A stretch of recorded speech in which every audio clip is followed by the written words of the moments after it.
నాకు కొంతమంది అయితే కామెంట్స్ అయితే చేశారు, అక్క రీసేలింగ్ చేస్తే మీషో కవర్ వస్తుంది కదా, మీషో కవర్ వచ్చినప్పుడు మనం మీషో నుంచే వాళ్ళకి ఆర్డర్ పెట్టామని తెలుస్తుంది కదా అని అన్నారు. సో ఇది వచ్చేసి నేను మీషోలోనే ఆర్డర్ పెట్టినాను.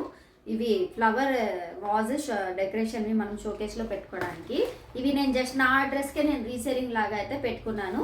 కానీ నాకైతే నార్మల్ కవర్ అయితే వచ్చింది, మీషో కవర్ అయితే రాలేదు.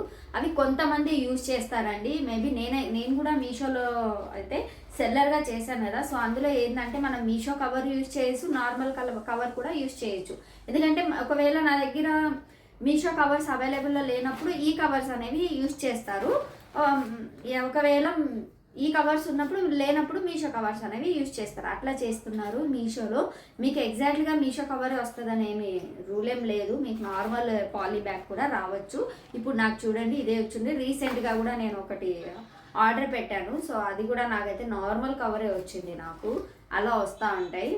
కానీ మనకు ఫ్లిప్కార్ట్లో మాత్రం సేమ్ కవరే వస్తుంది. మీషోలో చేంజ్ అవుతూ ఉంటుంది. ఇది ఎన్ని వచ్చి నేనైతే ప్యాక్ ఆఫ్ 8 పెట్టాను. ఇవి మళ్ళీ ఎన్ని వచ్చాయో తెలియదు నాకు. మొన్న అయితే 6 వచ్చినాయి అనేసి రిటర్న్ పెట్టిన. అందులో కూడా బాగా డ్యామేజ్ ఉన్నది. ఓకే 1 2 3 4 అవి వచ్చినాయి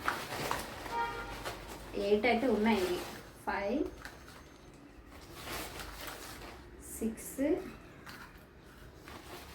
కింద పడతాయి. ఇంకా 7 8 ఉన్నాయి.